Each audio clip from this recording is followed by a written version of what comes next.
बहुत अच्छा लग रहा है। हाँ, शशि जी, बहुत अच्छा लग रहा है आपसे बात करते हुए और आपको देखते हुए। हाँ। गुरु पूर्णिमा का अवसर तो बहुत ही हम लोग के सभी के जीवन में बहुत पवित्र अवसर होता है। भारतीय परंपरा में जिनका भी थोड़ा सा भी विश्वास है, या चाहे वो किसी विधा से हो, संगीत हो, साहित्य हो, दर्शन हो, योग हो, अध्यात्म हो, कहीं भी है। ये मुझे याद है। उस समय ये भी बात हुई थी, और एक ऐसा समय था, वो जब ऐसा दौर था जिस समय आज की तरह इतने जो इंफॉर्मेशन टेक्नोलॉजी है या ये सब चीजें तरह तरह की जो है आज हम आपसे बात कर रहे हैं, और इन सब चीजों के लिए ये सुलभ नहीं हुआ करता था। और उसमें जिस तरह से आपने उन जो टेबूज थे उनको आपने जिस तरह से ब्रेक किया, और संगीत के लिए आप जिस तरह से समर्पित होकर के, मुझे याद है कि वो जमाना कैसेट का हुआ करता था, और मैं कैसेट में रिकॉर्ड करके आपको बाई पोस्ट, स्पीड पोस्ट भेजता था। और आप भी चिट्ठी लिखते थे, कुछ करते थे तो ईमेल आता था। वो सब एक समय था, बड़ा मजेदार समय था, बहुत मजेदार समय था।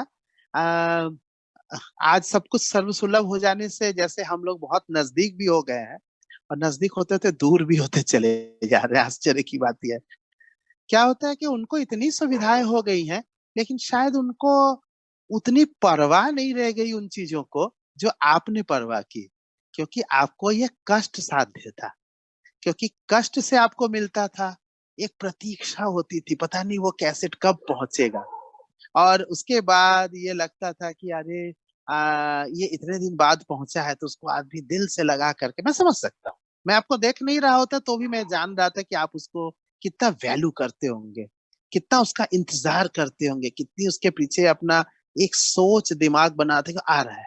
वो रिकॉर्डिंग चली आ रही, भैरव राग, राग भैरव का सब रिकॉर्डिंग, शशधर तिलक भाल, और जो मैंने सीखा है, वो आ रही होगी आपके पास। तो ये जो प्रतीक्षा नहीं होने से या सर्व सुलभता होने से हमारी नई पीढ़ी ने इसका केयर करना खत्म कर दिया है। तो एक ओर से उन्हें ये फायदा भी है, जो कुछ भी सीखते हैं उनको एकदम तुरंत मिलता है, इमीडिएट उनके उंगली के पास होता है। लेकिन उतना ही इमीडिएटली वो डिलीट भी करने लग गए हैं। तो खैर, तो मैं उस किताब के बारे में भी मैं थोड़ा सा बैकग्राउंड अभी आप आपके जो चाहने वाले हैं, मेरे चाहने वाले हैं, सबको मैं सुना दो। ये पुस्तक क्या हुआ कि पता नहीं मुझे रचना करने का शौक क्यों था, हमको पता नहीं।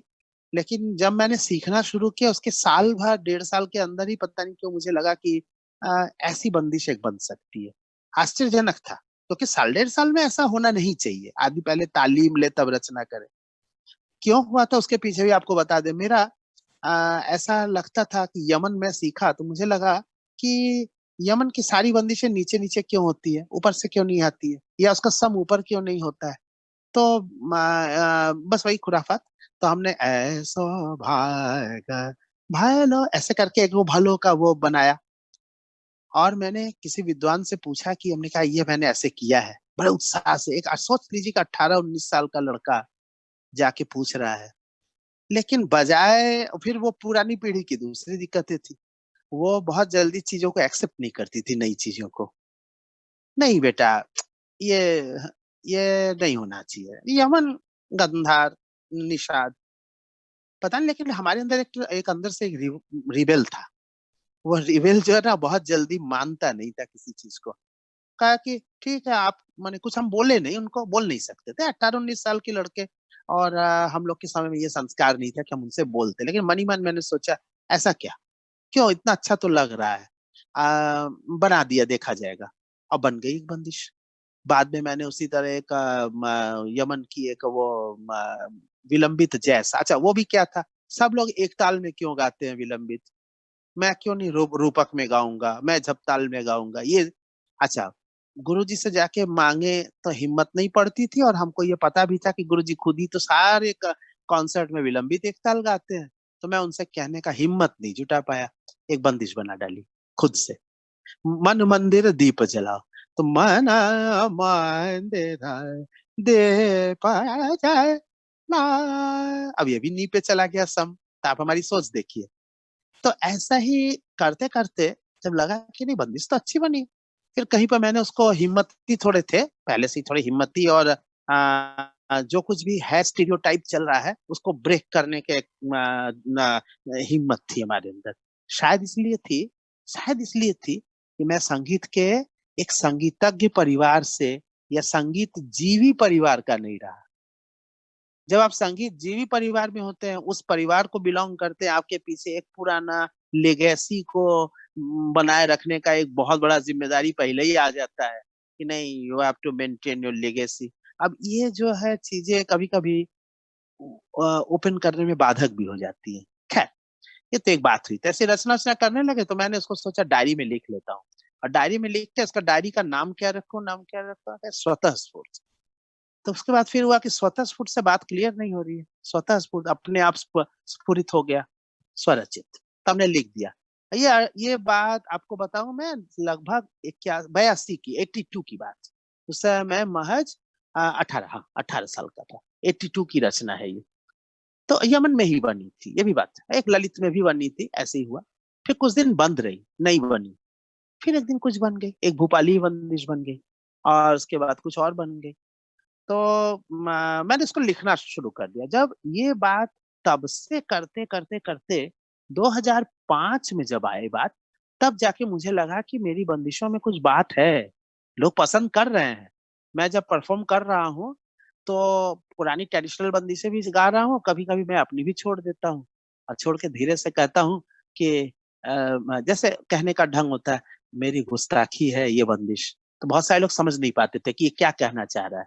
ये बंदिश मेरी गुस्ताखी है, एक अंदाज से मैं बोलता था। कुछ लोग समझ जाते थे। एक सज्जन आके बोले उसी समय माइक में, उन्होंने किसी बात को लेकर उन्हें कहना था कि देवाशीष बेटा बहुत अच्छा गाया ये, तो उन्होंने एक शब्द जोड़ दिया, और तुम ऐसे ही गुस्ताखी करते रहो तो अच्छा है। तो वो बस दिल में बैठ गई बात। हमने कहा कि बस ये तो, ये 2000 फिर सिखाना शुरू किया। तो मैं देख रहा हूँ कि मेरे सिखाए हुए, मेरे बनाए हुए बंदिशों को बच्चे भी बहुत पसंद कर रहे हैं, मेरा और स्टूडेंट भी बहुत पसंद कर रहे हैं, लड़कियां भी पसंद कर रही हैं। तो मुझे लगा कि ठीक है, मैं अब लगता है कुछ वाक्यकार बनने का कुछ कुछ है हमारे अंदर। तो मैं बड़ी हिम्मत से उसमें से छांट छांट के कि ये नहीं, ये ठीक नहीं है, अच्छा ये नहीं, इसमें थोड़ा सा ये गड़बड़ है, ऐसे करते करते बड़ी मुश्किल से छांट के 51 बंदिश, और मैं उसको एक पुस्तक के आकार में उसको करने के लिए एक प्रकाशक से बात कर लिया। और खैर, ये सब बातें हो गई। अब हिम्मत हो जाने के बाद जब हम इसको अपने गुरुजनों, गुरुजी मेरे गुजर चुके थे, कालभिन जी गुरुजी, पशुपतिनाथ मिश्रा गुरुजी जो हमारे थे, उनको मैं बाद में दिखाया, उन्हीं से उद्घाटन भी मैंने करवाई। और भी गुरुजनों को दिया, तो कई लोगों ने बड़ा बड़ा हतोत्साहित किया। आपको बता रहे पुराने लोग, अरे बेटा पहले बाल पके तब किताब लिखने की सोचना। अब बाल तो मेरे अभी भी नहीं ठीक से पके हैं, उतने नहीं पके, पक रहे हैं। तब मैं किताब में ही तो दो दो किताब निकल गए। मैं अभी 56 साल का हो गया तो दो किताब हो गई, और एक में 51 बंदिशें थी, अभी 151 आ गई। तो ये ऐसी चली। तो फिर वो शुभा मुदगल जी को मैंने, दीदी को कहा कि दीदी देखिए ये किताब, बोले ये बहुत अच्छा है, इसको मैं अपने वेबसाइट में उसको डालूंगी। और वहीं से आपको कहीं ना कहीं से अंडरस्कोर रिकॉर्ड्स करके, उस जमाने में एक बड़ा वेबसाइट था, उसी में हुआ था। हमको याद है, ये बहुत अच्छा लगा सुन करके, पुरानी बात। हाँ, मेरी जब पुस्तक हो गई, हाँ, मेरी जब पुस्तक बन गई तो मैंने उनको भेजा था एक आशीर्वाद लेने के लिए। हाँ, जी जी जी जी। हाँ हाँ, अरे आपको याद है, वाह वाह वाह। मुझे अभी भी वो बात जैसे हमारे गानों में अभी भी ऐसे गूंजती है। क्योंकि ऐसा, आपको एक बात बता दे, कलाकारों में भी बड़े संवेदनहीन लोग होते हैं बहुत सारे।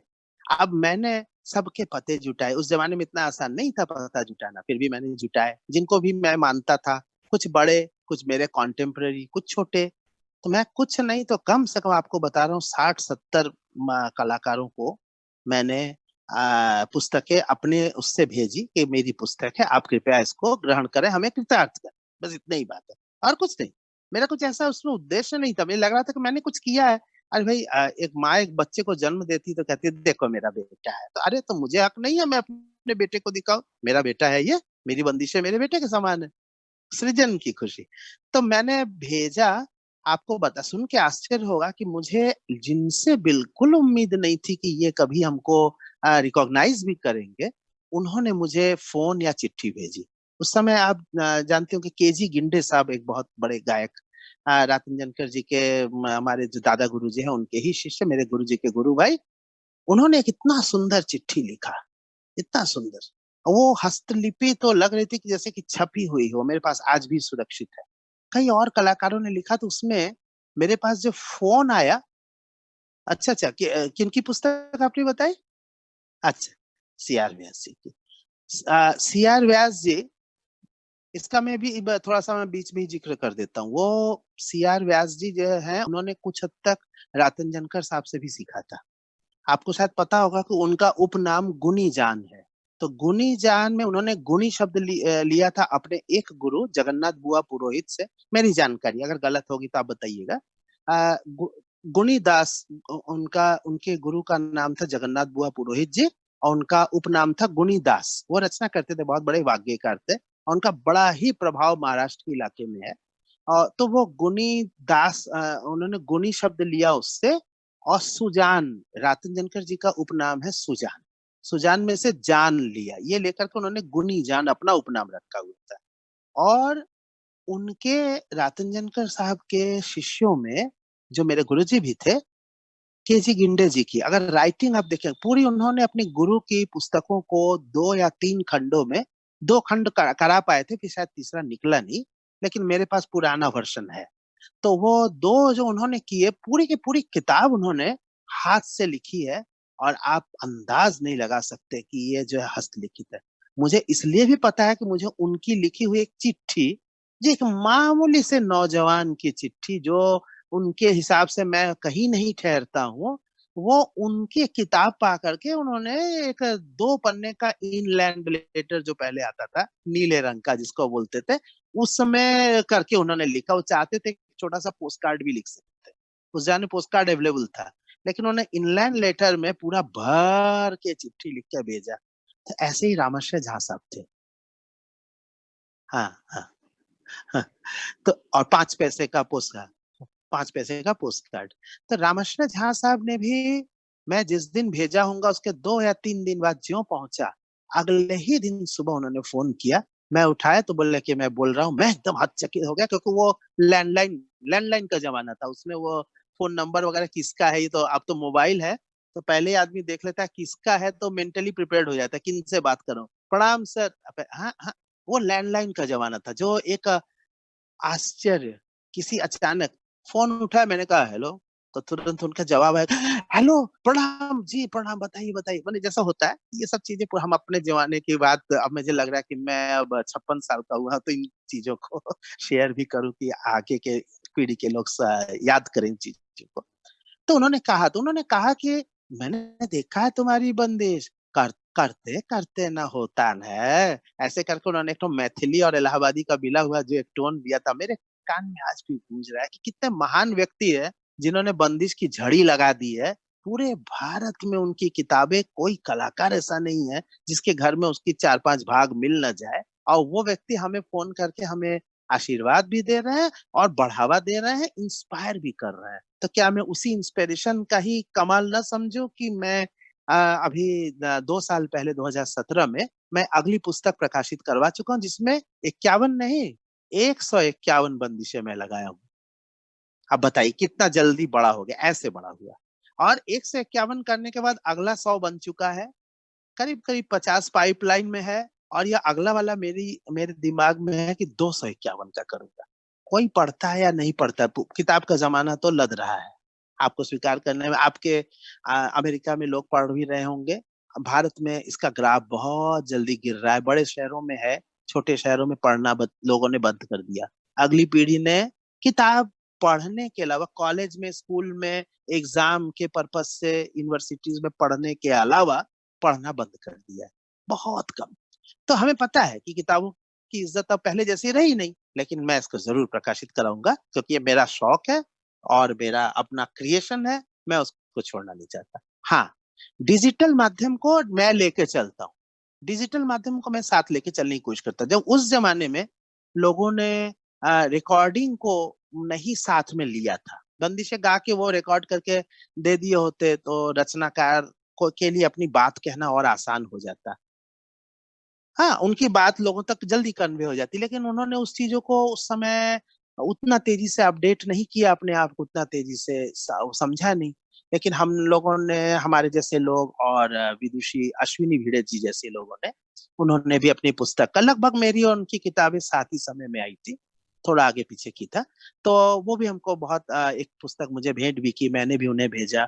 और वो मुझे बहुत अच्छा, इस बातों का अच्छा इंस्पिरेशन देती, पूछती आपकी अगली किताब कब आएगी। हमने कहा दीदी हम आपकी तरह इतनी तेज तर्रार नहीं है कि इतने प्रोग्राम कर लेने के बाद आप बंदिश की रचना भी कर लेती हैं और रिकॉर्ड करके कर देते हैं, हम थोड़ा धीरे धीरे वाले हैं। तो हंसती थी। खैर, तो ये सब बातें हुई। और उनकी किताब और हमारी किताब दोनों में सीडी साथ में थी, लोगों ने बड़ा पसंद किया। जैसे आप जैसे लोगों ने तो उनको हाथों हाथ उठा लिया। अब मैंने उनको यूट्यूब में डाल दिया है। अब मैंने उसको यूट्यूब में डाल दिया है। हाँ, राग रचनांजलि वो भी आपके पास है। हाँ, ये भी बड़ी अच्छी पुस्तक है। हाँ जी, हाँ, दूसरी भी मेरे पास है। हाँ। हाँ। हाँ, शिष्यों ने जो गाया। हाँ, एक कारण था उस समय। आपको बताऊं कि जब वो प्रकाशित करने की बात है, सीडी रिकॉर्डिंग में स्टूडियो में कराता था, उस समय स्टूडियो वगैरह में ही पूरी तरह से करना पड़ता था। और उस समय सीडी प्लेयर के रूप में जो टाइमिंग था वो 72 मिनट 73 मिनट का ही हो पाता था। MP3 में आप करें तो हो सकता था, लेकिन बम्बई पुणे में जैसे वो जहाँ रहती हैं उनके इलाके में MP3 प्लेयर जितने लोगों के पास उस जमाने में हुआ करता था, मैं जिस जगह पे हूँ उतना लोग डेवलप नहीं हुए थे पैसे के मामले में या टेक्नोलॉजी के मामले में। आप जानते हैं मैं बनारस में हूँ, यहाँ लोग धीरे धीरे थोड़ा अपडेट होते हैं, क्योंकि हमारे बनारसीपन में परंपरा और ट्रेडिशनल और कल्चर। हाँ। हाँ, तो वो तो है ही है, तो रहेगी परंपरा, हमारी कहाँ कमजोर है, परंपरा तो जबरदस्त है।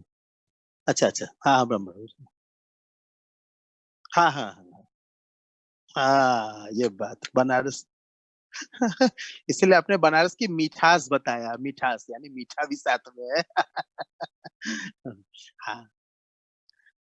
हाँ, तो उसमें क्या होता था कि जो 72 मिनट वाली बात थी वो एक कांस्टेंट हो जाता है, तो अब उससे ज्यादा, तो मैंने, आपने देखा होगा कि उसमें 2 CD में लगाया। हाँ, अब 51 बंदिशों को देने में 72 या 70 70, दो उसमें डालने में ही हो गया, एक में हो नहीं रहा था। तो उसके थोड़े ही दिन बाद वो MP3 के बाद फिर वो DVD बढ़ता चला गया। लेकिन जिस समय मैंने रिकॉर्ड किया था उस समय वो CD प्लेयर ही लोगों के पास होते थे, MP3 प्ले नहीं कर पाते थे। तो मैंने उन स्टूडेंट्स का ध्यान रखते हुए, उन म्यूजिक लवर्स का ध्यान में रखते हुए मैंने उसको CD में किया, और इस वजह से मैं आलाप वगैरह नहीं कर पाया। फिर बाद में मैंने सोचा कि आखिरकार इसका उपयोग क्या है, हम ये क्यों इस सब 51 बंदिशें क्यों दे रहे हैं। मैं बताना चाहता हूँ कि मेरे दिमाग में कुछ नई नई बातें आई हैं, आप देखिए कैसा है, और अगर आपको लगता है कि आप गा सकते हैं तो गाइए। मैंने ये उन विद्यार्थियों के लिए तो किया नहीं था जो कि अभी सीखना शुरू किए हैं या नया कुछ करना चाहते हैं, उनके लिए मैंने नहीं किया था।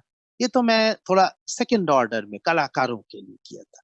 तो वो अश्विनी जी का भी जो बंदिशें वगैरह हैं वो कलाकारों के लिए उपयुक्त है, बहुत अच्छे से उन्होंने किया। मैं तो सुनता भी हूँ, मेरे बच्चे भी सुनते हैं, मेरे बच्चे गाते भी हैं।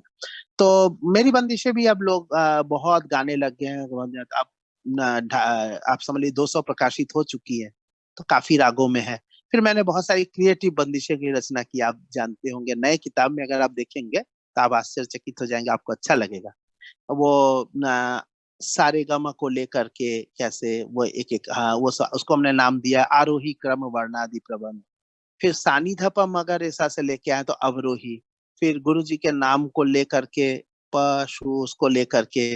फिर एक किसी हमारे तबले के विद्वान थे, उनके लिए कुछ गाना था मुझे, तो मैंने रचना कर ली एक। तो उनके नामों के आद्य, तो उसको नामादि अक्षर प्रबंध करके उसका नाम दिया। मैंने अपने नाम का भी एक कर डाला उसी में। हाँ, तो वो शौक था, एक दिन वो भी कर डाली। फिर भावरंग जी भी आप जानते होंगे, बलवंत राय भट्ट जी, बहुत हमारे बनारस की शान है और पद्मश्री। और वो मुझको बहुत मानते थे, मेरी बंदिशें भी उन्होंने सुनी। तो उस समय काफी एज हो गया था, फिर भी उन्होंने भी हमको आशीर्वाद दिया। हाँ जी, हाँ जी। हाँ। वो बहुत, मैं उनके पास गया तो बोले कि पहले सुनाइए। तो हमने कहा कि उनको, फिर हमने गा करके दो चेयर सुनाई। अच्छा है, बढ़िया है।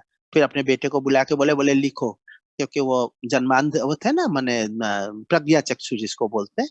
तो हाँ, जन्मांध थे, हाँ। तो वो अपने बेटे से बोले कि बोले लिखो, तो उन्होंने तुरंत तुरंत वो सब शब्द जो लिखे हुए हैं उन्होंने लिखे, और बहुत अच्छा लगा।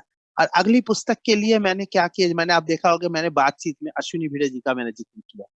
यानी मैं उनको बहुत सम्मान करता हूँ। तो मैंने सोचा कि फिर मेरी पुस्तक का उद्घाटन फिर इन्हीं से क्यों न करवाएं। तो मैंने 2017 में एक बहुत बड़ा समारोह, जो मेरे गुरु जी, काल्विन जी गुरु जी के जन्म शताब्दी का था, वो गुजर चुके हैं 2003 में। उनकी जन्म शताब्दी, 87 वर्ष की उम्र में उन्होंने अपना प्राण शरीर त्यागे। तो उसके बाद ये 100 साल हुआ जब 2017 में, तो मैंने उनके लिए स्मृति में एक 12 घंटे का पूरा समारोह किया। कई बड़े कलाकारों का आगमन हुआ। तो मैंने अश्विनी भिड़े दीदी को भी बुला लिया था, और उन्होंने गाया भी, बहुत सुंदर गाया। और मेरी पुस्तक का विमोचन किया। मैंने ये सोचा कि मेरी पुस्तक का विमोचन एक ऐसे व्यक्ति के हाथ से हो जो स्वयं भी इस तरह का रचना कर्म करने में विश्वास रखता हो। हाँ। तो और हाँ, वो भी मुझे बहुत पसंद करती है। इस मामले को लेकर मेरी रचनाओं को उन्होंने काफी तारीफें की। और ये कहते हुए तारीफ की, एक ऐसा नहीं कि केवल ऐसे ही कर दिया कि बहुत अच्छा। हाँ, वो उसमें से कुछ क्रिटिकली कुछ बताते हुए कि ये रचना बहुत अच्छी थी, ये ऐसे करके उन्होंने मंच पे बताया भी। मैं भी उनका प्रशंसक हूँ, वो मेरे प्रशंसक हैं। तो उनसे हाथ से उद्घाटन करा के मुझे बहुत संतोष हुआ। और जब पहली पुस्तक थी, तो उस समय तो मुझे कि सोचना ही नहीं था कि किससे उद्घाटन कराऊं। मेरे गुरुजी मौजूद थे, पंडित पशुपतिनाथ मिश्रा जी। तो उन्होंने उसको उद्घाटन किया, आंखों में आंसू भर करके मुझे आशीर्वाद दिया कि बेटा बहुत अच्छा किए हो, हमें आज बहुत अंदर से खुशी हुई। तो वो आंसू के एक दो बूंद जो थे मेरे जीवन में आके गिर जाए, यही बहुत है। तो अब वो भी इस दुनिया में है नहीं, इसी वजह से मैंने सोचा कि अश्विनी दीदी से करवा लूं उद्घाटन। ये सब कथाएं हैं। फिर उसमें अलग अलग जो रचनाएं हुई, उसमें बड़ी अलग अलग प्रकार की रचनाएं सब हो गई, नई नई राग बने, कुछ अलग अलग मात्राओं की चीजें बने। हम अनुस्फूर्त नाम से उसका नाम रखा है। मैंने सोचा कि पहला है स्वतः स्फूर्त, तो दूसरा होगा अनुस्फूर्त, जो उसका अनुगामी हो। हाँ। तो इस तरह से फॉलोइंग का शब्द से उसको किया है। और अब मुझे बहुत अच्छा लग रहा है कि अगर देखिए, एक दिया जला और वो अकेला जलता रहा तो क्या जला, कुछ नहीं जला। जला तो तब जब उस दिए से और दिए जले। तो मेरे, हाँ, मेरे शिष्यों में कम से कम 35-40 शिष्य ऐसे हैं जिन्होंने खुद भी रचना किया हुआ है। और उसमें से कम 5-6 ऐसे हैं जिन्होंने कई सारे किए हैं, 40-50 ऐसे किए हैं। तो बड़ा अच्छा लगा। कुछ कुछ रचनाएं ऐसी भी हैं कि मैंने एक बार अपनी एक शिष्या है डॉक्टर रागिनी शर्मा, बहुत अच्छा रचना करती है। तो वो उसकी भी पुस्तक निकल चुकी है, राग रंगिनी नाम से। मैंने उसको कहा था कि हाँ जी। तो वो पुस्तक भी बड़ी है, उसमें भी कुछ रचनाएं की, बाद में उसने और सारी की। तो मैंने उससे कहा कि ये जो रचना है तुम्हारी, एक आध रचना है, तो मुझे भी बहुत अच्छी लग रही है। तो तुम कहो तो मैं गा दूं कहीं पर। क्या क्या, अरे आप गाएंगे तो खैर। तो एक बार मुझे याद है, बल्कि एक बार क्या, 2-3 बार ऐसा हुआ अवसरों पर मैं उसकी रचना भी गाया। मुझे अच्छा लगता है क्या, मुझे दूसरों का सम्मान करना भी अच्छा लगता है और सम्मान पाना भी अच्छा लगता है। केवल पाने से काम बनेगा नहीं, करूंगा तभी मिलेगा। ये मेरा अपना नेचर है। दूसरों के काम को मैं बढ़ावा हृदय से देता हूँ, अगर अच्छा है तो। फिर मेरा बेटा है, आप जानते हैं कि वो 2 साल से गोरखपुर यूनिवर्सिटी में असिस्टेंट प्रोफेसर हो गया है, पीएचडी बीएचयू से। तो वो भी कई कई अवसरों पर बहुत बैठ के रचना करने वाला व्यक्ति तो नहीं है वो, लेकिन अचानक अचानक कभी कभी करता है तो मार्वेलस करता है, बहुत सुंदर करता है। तो हमें लगता है कि शुभंकर दे, हाँ।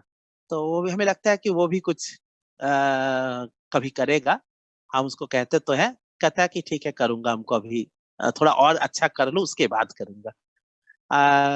लेकिन मंच पे गाया है कई बार उसने। बिहाग की एक रचना है 11 मात्रे की, बड़ी सुंदर रचना है। और बड़े अच्छे अच्छे सब अलग अलग सोच ले लेके किया है। हर एक रचना में कुछ खास बात रखता है।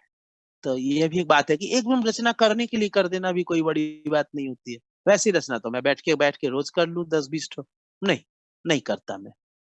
अच्छा, आपको एक आध बात बीच में और भी बताना चाहूंगा अगर आप इजाजत दें।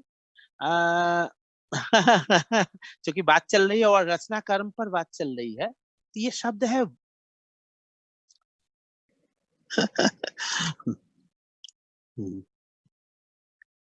हाँ, नहीं आप सही कह रहे हैं। अब ये एक पक्ष है, माने हर एक के व्यक्तित्व में अलग अलग पक्ष होता है, और मैं थोड़ा मल्टी काम करता भी हूँ। गाता भी हूँ तो सिखाता भी हूँ, रचना भी करता हूँ, तो थोड़ा तबला भी बजाता हूँ, तो हारमोनियम भी बजा लेता हूँ। तो मैंने अब शौक है अलग अलग चीजों को करने का। हाँ, तो मैं कुछ डिजिटल काम भी कर लेता हूँ कभी, उसके बारे में तो फिलहाल आज चूंकि बात निकली है वाग्यकार पर, तो मैं सोच रहा था, तो आप इस बारे में मैं थोड़ा पीछे का दर्शन भी आपसे डिस्कस करना चाहता हूँ। मैं ये लोगों को लगता है कि रचना क्यों की जाती है, रचना कर्म करने की जरूरत ही क्या है। बंदिशें अपरंपार एकदम अफरात बंदिशें पड़ी हुई है, पहले तो थोड़ी कम मिलती नहीं थी।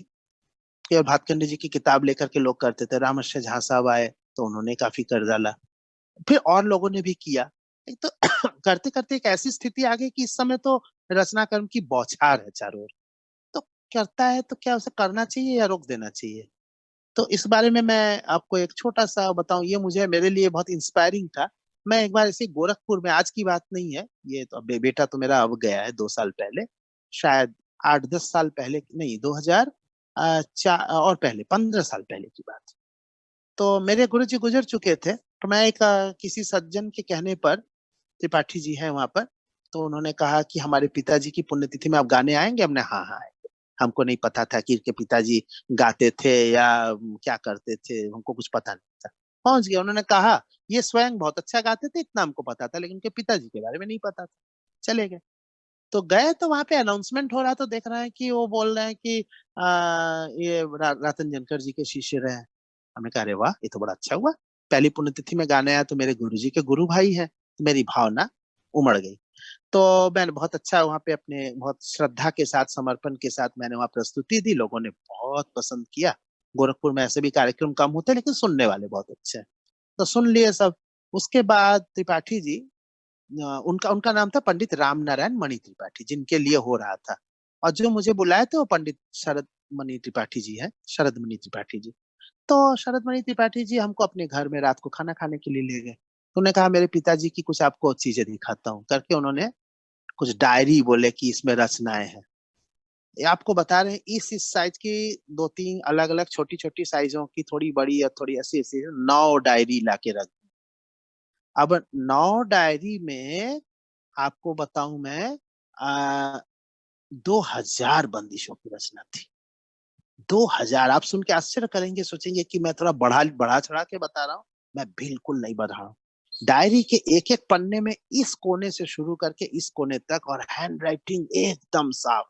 तो एकदम साफ हैंड राइटिंग का तो मैं राज जानता था। मैं जानता था कि अन्ना साहब यानी रातंजन जी के शिष्यों में ये कीड़ा है राइटिंग का। वो इतना अच्छा लिखते हैं। तो अभी आपने जैसे व्यास जी का दिखाया, वैसे गिंडे जी का, वैसे ही तो मैं समझ गया।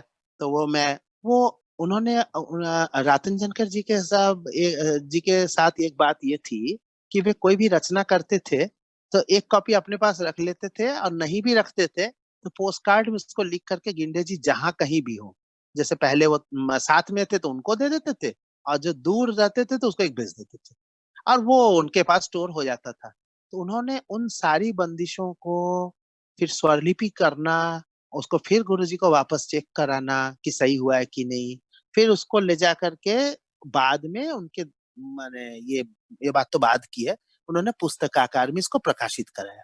रातन जनकर जी की बंदिशें उनके समय में भी प्रकाशित हुई थी, लेकिन इन्होंने इसको और परिवर्धित और थोड़ा कैटेगरिकली किया, ठाट के आधार पर करके उन सारी रचनाओं को उन्होंने 2 पुस्तक किया था। जहां तक मुझे पता है कि तीसरी वो कर नहीं पाए थे, उनका देहांत होगा। बाद में हुआ है कि नहीं हमको बहुत आइडिया नहीं है। उनकी तीसरी किताब के रूप में मेरे पास पुराना मौजूद था मेरे गुरुजी के माध्यम से।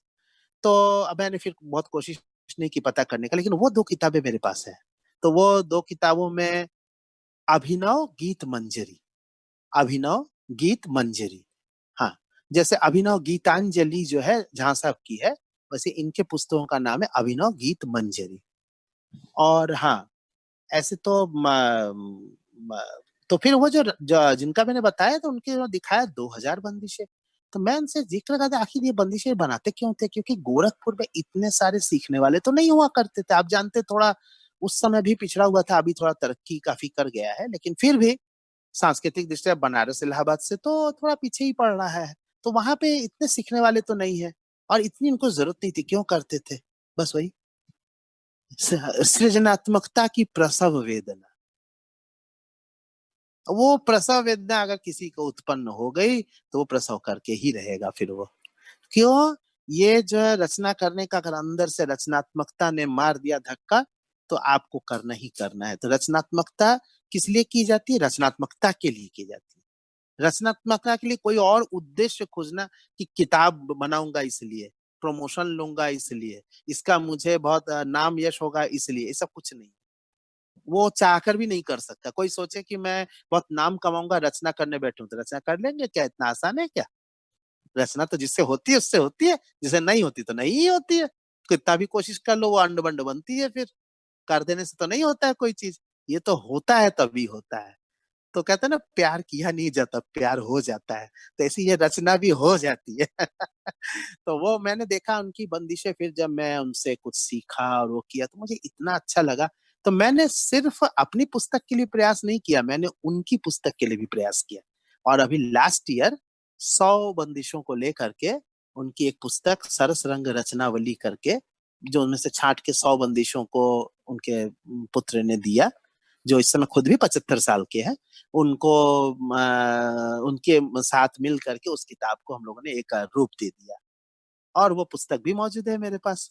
सरसरंग रचनावली प्रकाशक का बनारस की है, उनसे मैंने आग्रह करके इसको भी प्रकाशित करवाया।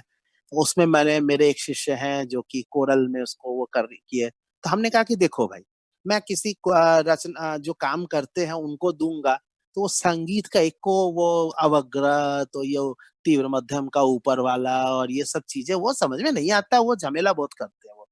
तुम अगर करोगे तो भाई तुमको भी बंदिशें आ जाएंगी, तुम्हारा ज्ञान भी बढ़ेगा और तुमको ये आ जाएगा। तो एक लड़का बहुत तेज तर्रार है, प्रियांशु घोष नाम का, तो उसने उस चीज को सीख लिया। सबसे पहले मेरी जो अनुस्फूर्त पुस्तक है, ये मेरे बेटे शुभंकर डे ने पूरा की पूरा पुस्तक ही, वो क्या बोलते हैं, जो कोरल में उसको पूरा डिजाइन करना, बंदिशों को स्वर लिपि लगाना, जो आज उपलब्ध है, पहले के समय में तो हो नहीं पाता था।